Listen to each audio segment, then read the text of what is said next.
Tokomi tango na biso koki ya émission na biso pour l'amour du Congo. Pour l'amour du Congo, toyeli susu na poko na lelo koyebisa to komemela biso ba information ya minene oyo ezali koleka na kati na mboka na biso.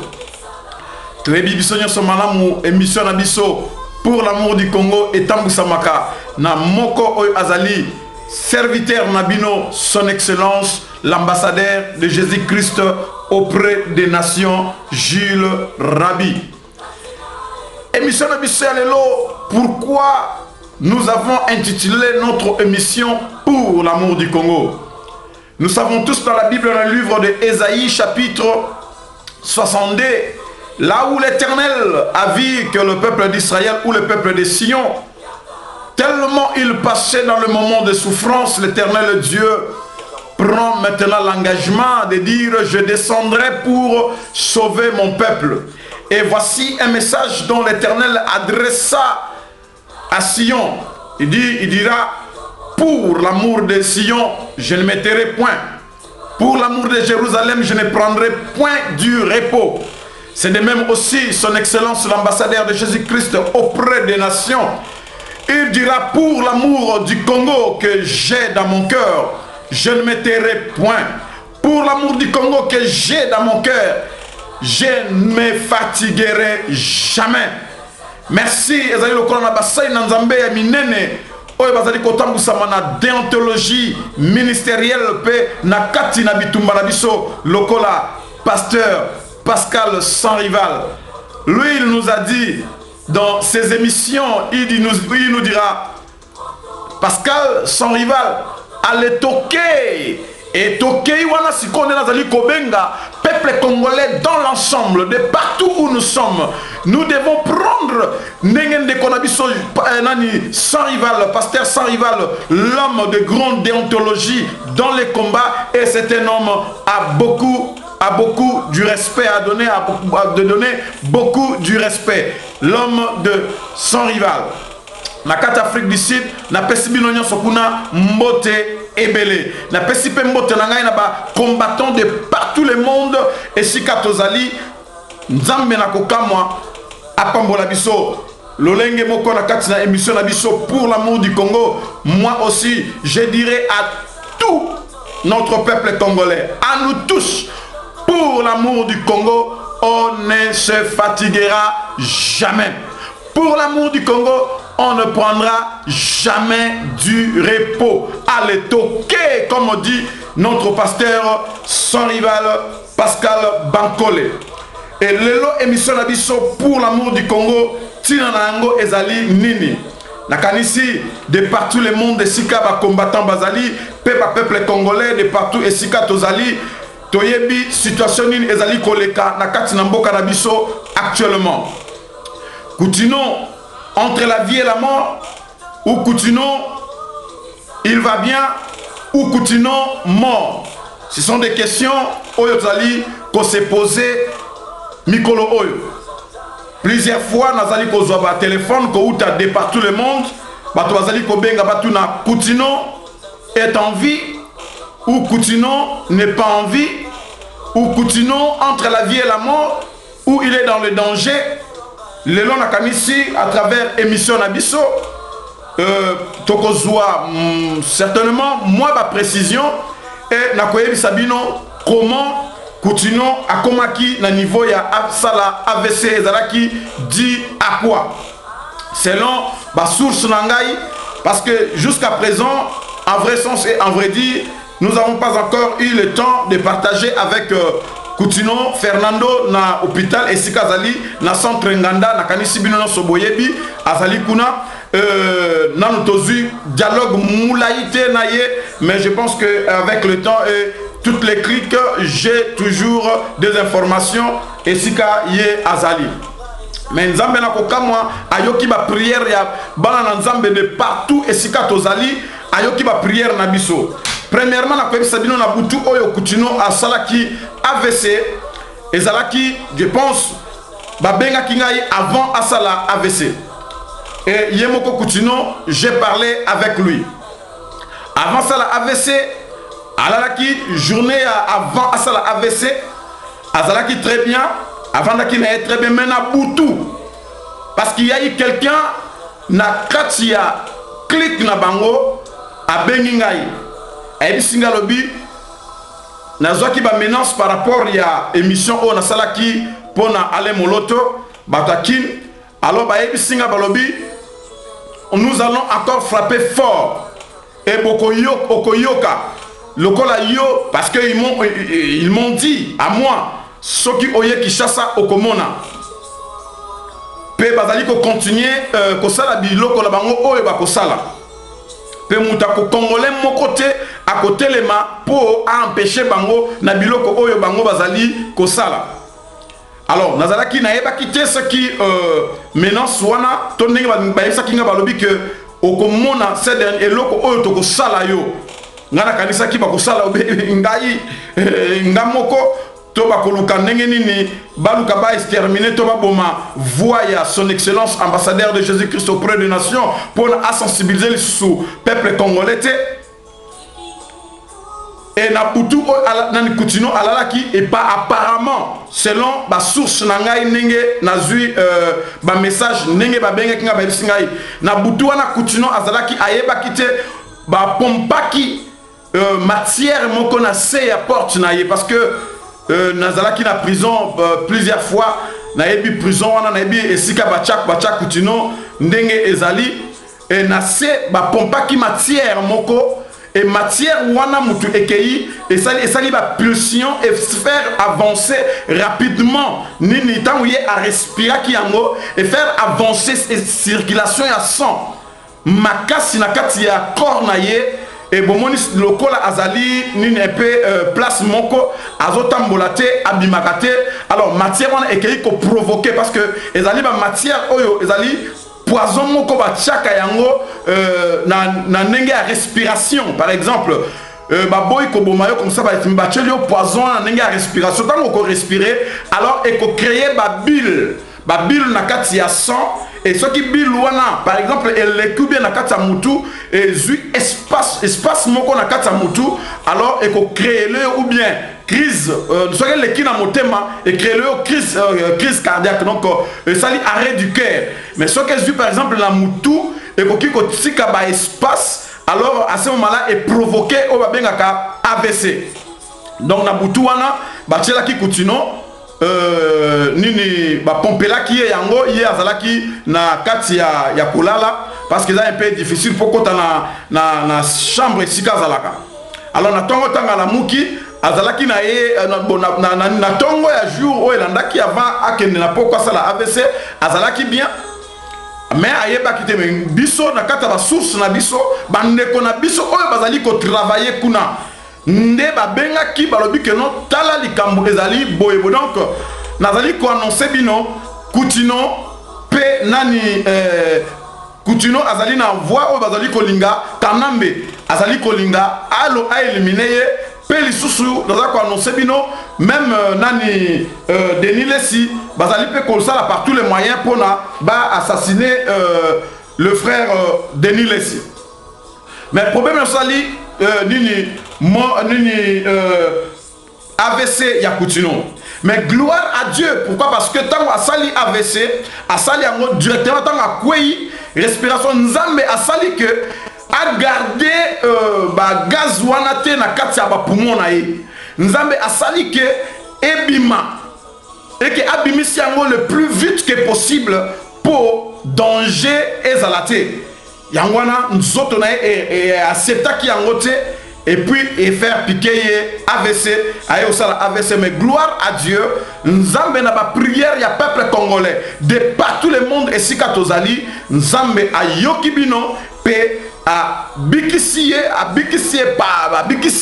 na danger oyo et comme papa na biso archbishop Kutino Fernando Nakanisi Bomonaki grand silence il y a son excellence l'ambassadeur de Jésus-Christ auprès des nations Jules Rabi mais maintenant je viens et quand je me mets comme ça en tenue c'est pour montrer à tout notre peuple que le temps est comme il n'a aucun écho s'arrêter et temps est comme très dangereux parce que moment oyo ezali moment moko ya très dangereux, moment oyo ezali moment oyo peuple na biso dans son ensemble et sengeli batelema pona tobunda afin biloko ya boye ekoma lisusu te. Nakanisi tomonaki biso nyonso tozalaki surpris na mort ya notre frère Alain Moloto. Et pour na baluka ba tester peuple congolais, ba tester biso dans l'ensemble. Pour baluka ba tester biso basali nini ba che gazwana pour na ebota ba bulle na kati ya sang ya Coutinho afin que akoya na kati na AVC. Mais peuple congolais dans l'ensemble, tokokufa ti wapi? Combien de fois ba komeka ko tester peuple congolais batala réaction na biso? Pourquoi biso to kovanda calme to boyi to lingite to lingito yebate? Qu'est-ce qui se passe? Peuple congolais azali ko se ressemble na ba mouton. Le lot to komi lokola ba mouton. To komi lokola nini brebis bazali ko mema na boucherie. Et si quand ce peuple congolais azwami akomi ko betama bazo beta bazo boma ba beta congolais batalate. Yamona bengi peuple congolais dans l'ensemble et de partout et Sikatozali. Nous devons sauver notre mère patrie et nous aussi nous devons nous mettre debout pour mettre en déroute tous ceux qui viennent déstabiliser et tous ceux qui viennent détruire notre pays. Tous ceux qui sont là et les collaborer tous ces mondes. Le lo Coutinho à lobby ezalaki Alain Moloto babomaki le lo bazali komeka ko essayer ko tester Coutinho Fernando est au sengi na soi-disant ces gens qui sont au pouvoir, qui sont des usurpateurs du pouvoir. To sengi na bango ba libérer Coutinho afin à que ne kozaba ba soins appropriés. La kanisi bino moko bomonaki boyebi que ba attribuer donc ba docteur Oyo soit disant que bazalaki na nananina ba traita kina ni Alain Moloto. Mais nous ne voulons pas ça. Nous ne voulons pas ça. Et pour Coutinho, boyeba que soki mutuana lokola bozali ko tchai na prison, ezali danger pour na bino pe pour na ba famille na bino. Peuple congolais, il faut que ça peuple oyo, que ça batu oyo ya monde, les impérialistes, il faut que ça va décider, il y a peuple congolais que leur temps est fini dans notre pays. Nous-mêmes, nous devons prendre la destinée de notre pays. Si nous n'arrivons pas à prendre le destin de notre pays, ces gens, ils vont se moquer de nous et ils continueront à tuer notre peuple. Totele matola tanzakomba tola tateni afin to bundela mboka na biso. Nakanisi bino moko bomonaki na Congo Brazzaville. Le général qui passe pour dire tout simplement bolanda ba Zairua oyo bazali ba kuluna bolanda bango bokanga bango toko boma bango soki kuluna na bango basala na Kinshasa. À part ça bomoni bino moko nani ba mama ya biso ba congolaise batiki bango mutakala nu liboso ya ba mibali batelemi bazotika ba congolaise nu et biso ba congolais tovandi peuple mouton tolobi tozali ba mouton nzambe akosala selon le prêche et la prédication de certains serviteurs de Dieu. Nzambe akosala, ils nous ont rendu des moutons. Tokomi ba mouton ba exterminer biso ba boma biso ba sana biso oyo so bango balingi batiki ba mama na biso mutakala bino moko bomoni. Et ces derniers temps, je pense que naba YouTube nabino, naba Facebook nabino, naba réseaux sociaux nabiso de partout. La kanisi bino moko bomoni ndenge nini bazaliko beta ba congolais. Bazaliko beta ba congolais na Angola. Frère, ata ba nyama yango ba beta ka bango boyete. Peuple angolais bazalaki na problème na Angola, to yamba ba angolais to vivre na ba angolais lokola famille. To vivre na ba angolais lokola bandeko, ba angolais basomba bandaku, ba angolais basala biloka minene na Congo na Kinshasa na Congo, mais le peuple congolais azali na ba problème. bangolais batelemi bomoni babeti bakongolais lokola bazali kobeta nyoka asui mwana sikoyo ozo beta nyoka wana. Peuple congolais dans l'ensemble tokozala ba mouton ti wapi. Peuple congolais dans l'ensemble, tous s'organiser comme Naïbi Sakabino de toute manière, tous s'organiser à tout moment, tous yeba nengeni na commettre fin na biloko oyo ya sorte oyo. À part ça, na kanisi tozomona na ba Facebook bande kona biso oyo balingaki ko kende na nini na concertation. Ils ont compris que concertation ezali mabe. Kanambe alingaki a joué G na kati ya concertation wana na kanisi même bato oyo bazali na kati ya Congo na kanisi bino moko bomoni ndenge nini bazali kotelema ba opposant oyo balingaki bakota bakomi koboya. Moi il y a eu des gens qui m'ont appelé pour dire tout simplement Pasteur Jude, c'est vrai nous allons participer à ces concertations, mais 2 jours après ils m'ont rappelé pour me dire façon oyo Kanambe Hippolyte azali kolinga ameme la concertation oyo. En tout cas, ça ne va pas et nous ne participerons pas. Alors maintenant, vous avez compris et vous nous avez rejoignez. Pourquoi? Parce que nous connaissons l'histoire de nos pays. Nous connaissons comment les choses se passent dans notre pays. Et nous avons vu comment il y a eu la conférence nationale souveraine. Et ce qui s'est passé, pourquoi? Parce que Mobutu fut un dictateur, il était dictateur à cette époque. Peuple congolais dans son ensemble, Tokokufa ti wapi. Tokokufa ti wapi. Le commis affaire Coutinho.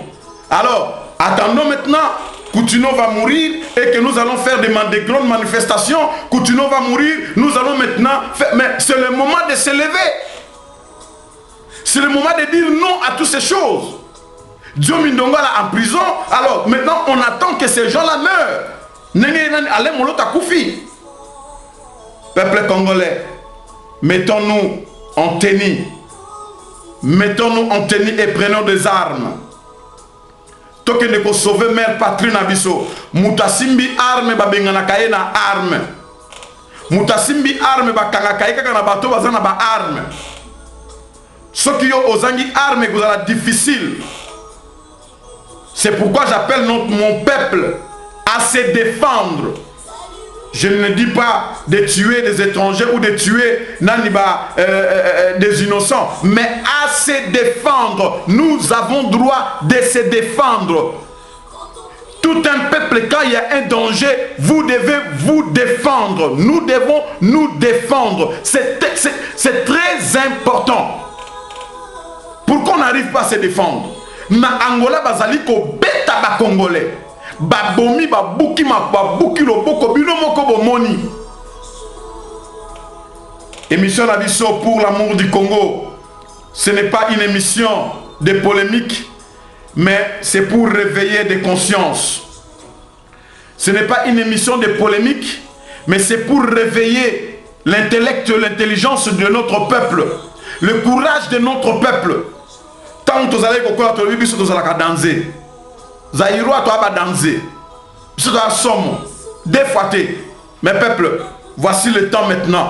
Makambu oyo bangolais basali ba congolais, bakokaki jamais kosala yango na ba nigérien. Bakokaki jamais kosala parce que ce que vous sali ba nigérien boy bakono boko bunda ata eza mboka na bino boko bomana. Mais tala biso ba congolais. Alors il y aura des gens qui passeront. Oh bakoyoka lokola balninga kofinga bakopasser na YouTube na YouTube kofinga. Lokola nini émission na biso et les kana nous les combattants. Bakokota na nina site nous les combattants pour insulter. Bakokota na site ya Voice of Congo pour insulter. Bakokota na site na biso media7.com. Tant bachaka ba émission na biso bokokota pour insulter. Insulter pourquoi? Nous parlons des choses vraies. Peuple congolais, parce que je suis pasteur, je permettrai, oui, je dois tolérer voir mon peuple mourir, souffrir, tuer comme des lapins. Et je reste calme, je dis ok, je suis pasteur, je reste calme, je dis absolument rien. Mais l'Éternel et Dieu a dit dans sa parole, pour l'amour des Sion, je ne me tairai point. Pour l'amour de Jérusalem, je ne prendrai point du repos. Nous aussi, peuple congolais, pour l'amour du Congo, on ne se taira point. Pour l'amour du Congo, on ne prendra point du repos. Makambo ezali koleka mboka na biso ezali anormal. Comment est-ce que vous pouvez imaginer un peuple, un Libanais qui vient au pays, qui vient chez nous, dans notre pays, au Zaïre, au Congo, asali kasho na ye privé. Kasho ya Libanais privé ezali pour atia banani, atia ba Congolais, oyo bazali ko travailler wana. Ce qui va ça, un problème, atie bango na kati ya kasho. Alors, biso, atie bango na kasho, pe a ordonné bande kona biso ba Congolais, ba beta batuana. Na kanisi bomoni yango na ba YouTube na bino. Bomoni yango na ba YouTube. Est-ce que Congolais nini akoki ko sala likambu ya ndenge wana na kati ya Liban? Congolais nini akoki kosala eloko ya ndenge wana na kati ya Liban. To Congolais nini akoki ko maltraiter ba Indien. Nous avons appris que un étudiant congolais ba betie masasi na Inde. Congolais nini akoki kosala eloko ya ndenge wana na kati ya mboka ya bato. Moi j'ai été au Nigeria, je vis le Nigeria. Congolais mon côté azali na magasin na Nigeria. Combien de Congolais bazali na magasin combien de Nigériens bazali na magasin na Congo? Congolais mon côté azali na magasin na Liban. Combien de Libanais bazali na magasin na Congo? Congolais mon côté azali na magasin na Inde. Et combien des Indiens bazali na magasin na Congo? Les peuples congolais dans l'ensemble, mettons-nous debout, réveillons-nous, peuple congolais, réveillons-nous mon peuple. Réveillons-nous. Tozali ko kende wapi. Siko le nezali kutino. Azo kende. Malgré, j'ai parlé avec des amis, j'ai parlé avec la famille, on nous a dit que, on m'a dit que maintenant ça va, ça commence à aller. Admettons que Nzamba permetta ki keno ndeko na biso atika biso. Tenga to suka.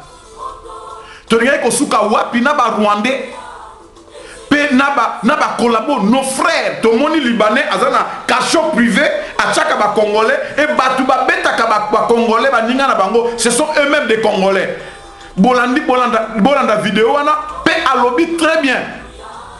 Tokoyebisa les big boss. Qui est le big boss?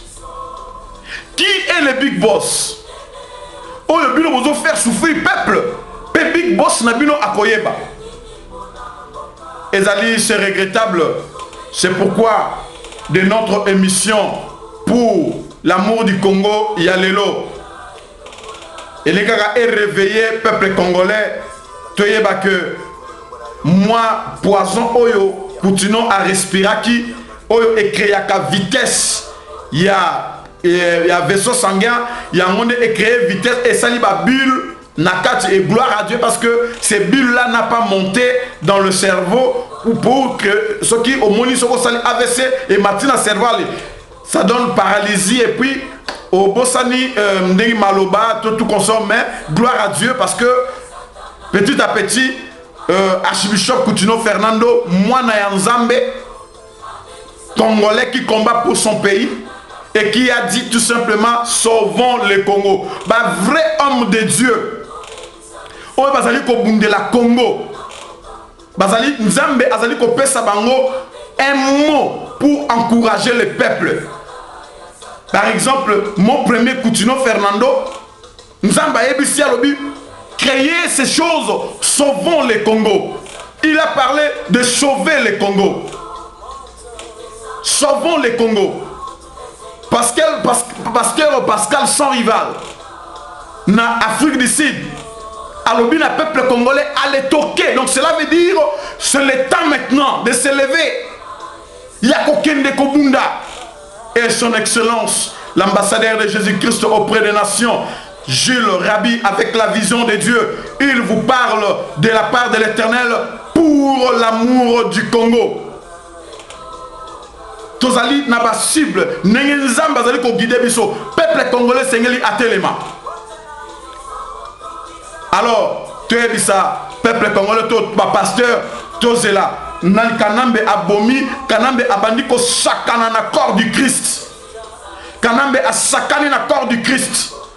Baye ba simbi ba banani ba pasteur Lukusa, ba simbi ba Coutinho Fernando, ba simbi ba grand homme, ba grand homme ba simbi évangile na kati mboka, ba corrompre bango, ba lalisi bango, évangile et lali, ba kamati ba prêtre la simba ba malumalu, ba bebisi bango imulunda ba bebisi, corps du Christ na Congo ezali soni échoué.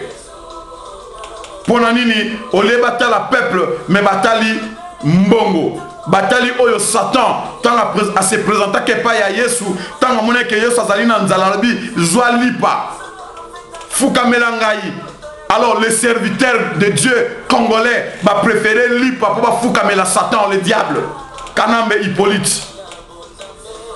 Les serviteurs de Dieu congolais, ils ont préféré du pain de Kanambe Hippolyte pour prosterner devant Satan.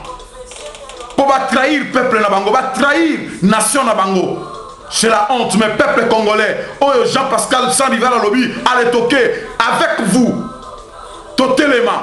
Tout ça une nation forte. Tout ça une nation forte. Toquez ne liboso nabino. Et ensemble avec vous, nous vaincrons. C'est pourquoi nous avons des combattants de partout le monde. Et si quand nous sommes tous allés, tous les battés, toquez vers l'avant. Et si quand nous sommes tous allés, totalement peuple congolais, bah on va y avoir zamba pour nous bunda, toquez na zamba encore plus, to bunda encore plus pour nous sauver mère patrie nabiso. Émission pour l'amour du Congo, et émission et permettre ceux qui nous guettent, bah combattants de partout. Nazali qu'on passe un message na bah combattants de partout dans le monde et si quand tous allés. C'est votre bien-aimé, son excellence l'ambassadeur de Jésus-Christ auprès des nations, Jules Rabi. Nasengi na ba combattant de partout bo finga na te. To pesa occasion na diable tel Satan ya kanambe a se pelate. To finga na te to sauter. Concertation lokola bande ko na biso ba biba okene suste to finga na lisuste to sauter étape wana to zonga na kanambe dégage et les collabos doivent dégager notre pays. Nzambe apambola bino émission na biso pour l'amour du Congo. Désormais bandalelo et kokomi lisusu kolandama na site nabiso Yasika oyo bino nyonso bokolanda émission nabiso pour l'amour du Congo boki kolanda yango na www.media7.com.